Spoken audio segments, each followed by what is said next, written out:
Hello student, स्वागत है आप सबका इस वीडियो में। इस वीडियो में हम कक्षा 9वीं के लिए विज्ञान के लिए बहुत ही इंपॉर्टेंट पेपर देखने वाले हैं। तो आपको इसके सभी क्वेश्चन तैयार कर लेने, बहुत ही ज़्यादा इंपॉर्टेंट क्वेश्चन हैं।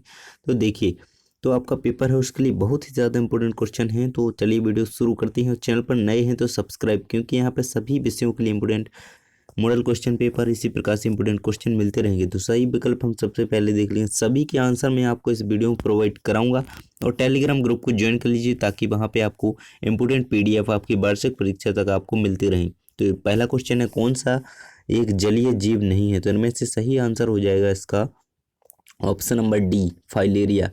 फाइलेरिया एक जलीय जीव नहीं है, आपको ये याद रखना है। अगला है आपका, सुपरिभाषित केंद्रक किसमें नहीं पाया जाता है? तो खालिस्तान। इसका आंसर हो जाएगा ऑप्शन नंबर ए वाला, नील हरित शैवाल में।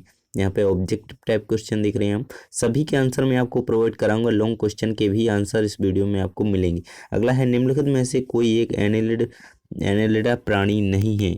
एनेलिडा संघ का प्राणी नहीं है। तो इसका सही आंसर हो जाएगा ऑप्शन नंबर डी, अर्चिन। बाकी ये सभी एनेलिडा संघ के ही प्राणी हैं। अगला क्वेश्चन है आपका, निम्नलिखित में से कौन बीज उत्पन्न करता है? तो इसका सही आंसर हो जाएगा आपका ऑप्शन नंबर डी, जिम्नोस्पर्म। तो आपको ये अच्छी तरीके से सभी आंसर याद रखना है। अगला क्वेश्चन हम देख लेते हैं, देख लीजिए। अगला क्वेश्चन है आपका, वर्गीकीय पदानुक्रम में कुल कौन से दो मध्य में आती है? फैमिली कौन से दो मध्य में आती है? तो इसका आंसर हो जाएगा ऑप्शन नंबर बी वाला, यानी कि गण एवं वंश। तो सही आंसर इसका ऑप्शन नंबर बी हो जाएगा। आगे हम देख लेते हैं। और जो भी चैनल पर नए हैं तो सब्सक्राइब कर लीजिए, क्योंकि यहाँ पे इंपोर्टेंट पेपर आपको मिलते रहेंगे।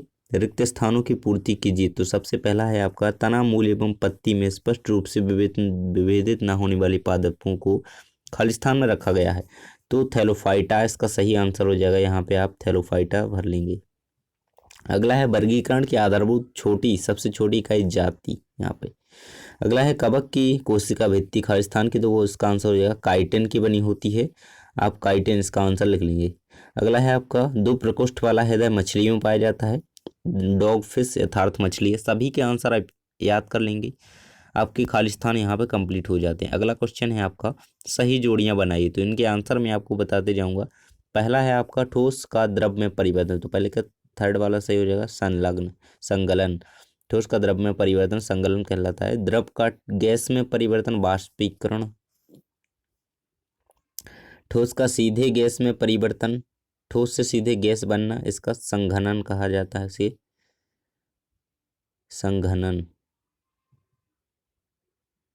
है ना, संघनन का आंसर हो जाएगा। गैस का द्रव में परिवर्तन, देखिए यहाँ पे परिवर्तन के बारे में ही जोड़ी इसमें पूछी गई हैं, लेकिन आप और भी आसपास की जोड़ियां देख लेंगे।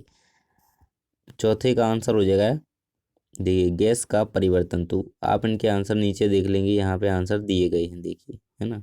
तो सभी आंसर आप यहाँ पे देख लेंगे। अगला क्वेश्चन है आपका, सत्य असत्य। तो इसमें पहले का जो आंसर हो जाएगा आपका, अशुद्ध जल 100 डिग्री सेल्सियस यानी 373 केल्विन तापमान पर उबलता है। तो इसका असत्य हो जाएगा। अशुद्ध जल इतने तापमान पर उबलता नहीं है। अवस्था परिवर्तन के समय स्थिर तापमान पर की कोई दो दी गई ऊष्मा गुप्त ऊष्मा कहलाती है। तो इसका आंसर बिल्कुल सत्य हो जाएगा। पदार्थों के कणों के मध्य कोई भी रिक्त स्थान नहीं होता, तो रिक्त स्थान होता है, या सत्य हो जाएगा। ठोसों की संपीड़ितता नगण्य होती है, सत्य हो जाएगा। द्रव के तापमान का वाष्पीकरण की दर पर कोई प्रभाव नहीं पड़ता, यह सत्य हो जाएगा। तो आपके इस प्रकार से हो जाएंगे। ये पहला हो जाएगा आपका सत्य, दूसरा हो जाएगा सत्य, तीसरा असत्य, चौथा सत्य, और ये पांचवा असत्य। चलिए आगे बढ़ते हैं। देखिए यहाँ पे आपके असत्य सत्य सत्य के आंसर दिए गए हैं, आप इन्हें भी यहाँ पे देख सकते हैं। देखिए ये दिए गए हैं आपके आंसर सत्य सत्य के। आगे हम प्रश्न देख लेते हैं। एक शब्द या वाक्य में उत्तर यहाँ पे पूछा जा रहा है, दो विभिन्न पदार्थों के कणों का स्वतः मिलना विसरण कहलाता है। इसका सही आंसर विसरण हो जाएगा। द्रव्य की वह अवस्था जिसमें आकार एवं आयतन दोनों निश्चित होती हैं, क्या कहलाती है? तो ठोस। तो जिसने अभी तक सब्सक्राइब नहीं किया है तो जल्दी से सब्सक्राइब कर लीजिए। शुद्ध जल का क्वथनांक क्या होता है? तो 100 डिग्री सेल्सियस या 373 केल्विन। तो शुद्ध जल का क्वथनांक 100 डिग्री सेल्सियस या 373 केल्विन, यहाँ पे आंसर दिया गया है। अगला है, शुद्ध बर्फ का गलनांक क्या होता है? 0 डिग्री सेल्सियस या 273 केल्विन। इसका आंसर आप लगा लीजिए। अत्यधिक संपीड़ितता वाली द्रव्य की अवस्था कौन सी है? गैसीय अवस्था। आपको जल्दी से सभी तैयार कर लेने हैं ताकि आपके पेपर में अच्छे अंक आ सकें। देखिए अब हम आगे क्वेश्चन देख रहे हैं, साथ में इनके आंसर भी मैं आपको प्रोवाइड करा रहा हूँ, तो इसके लिए वीडियो को लाइक कीजिए और चैनल को सब्सक्राइब जरूर कीजिए। तो देखिए यहाँ पे गर्मियों में हमें किस तरह के कपड़े पहनने चाहिए, तो यहाँ पे देखिए गर्मियों में सूती कपड़े पहनने चाहिए क्योंकि यह पसीने का अच्छा अवशोषक होता है। सूती कपड़े में पसीना अवशोषित होकर वायुमंडल में आसानी से बाष्पीकृत हो जाता है। तो इस प्रकार से आप इसका आंसर जरूर याद कर लेंगे।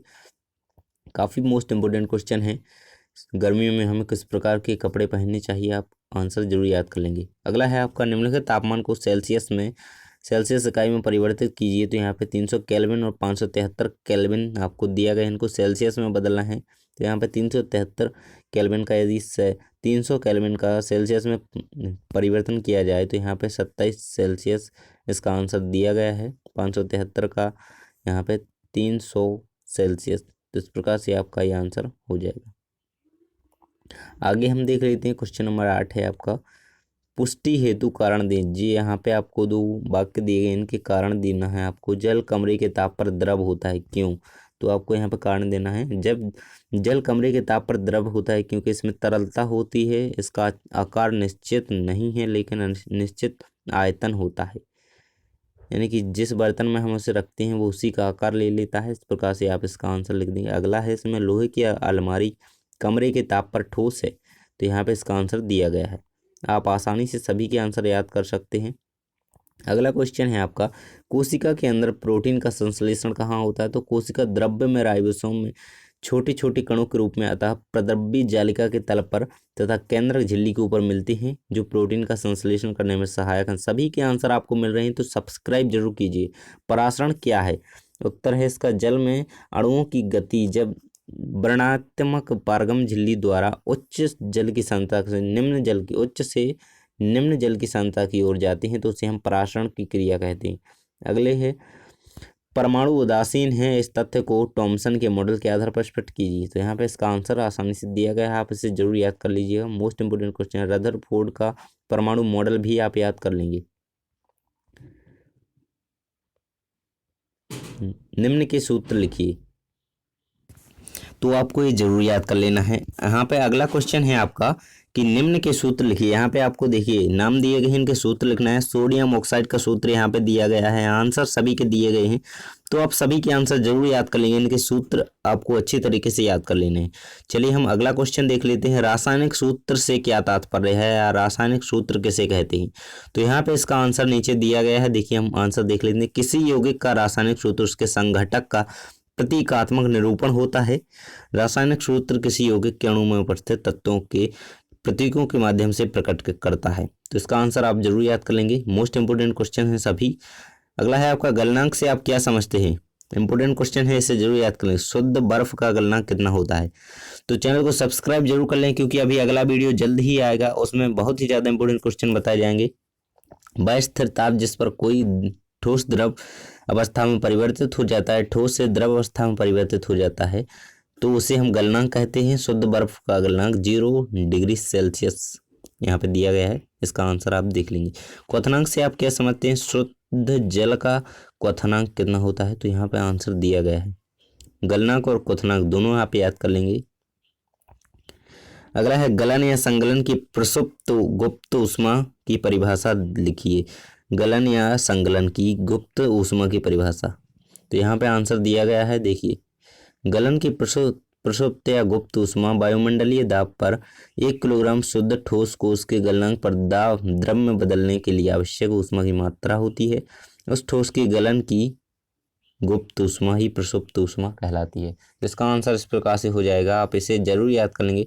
तो सभी इंपॉर्टेंट क्वेश्चन जितने आपके थे हमने कंप्लीट करा दिए हैं। तो यदि आप चैनल पर नए थे तो सब्सक्राइब कर लें क्योंकि जल्द ही अगला वीडियो आने वाला है, उसमें बहुत ही ज़्यादा इंपॉर्टेंट क्वेश्चन बताए जाएंगे आपकी परीक्षा के लिए। थैंक्स फॉर वॉचिंग, मिलते हैं अगले वीडियो में।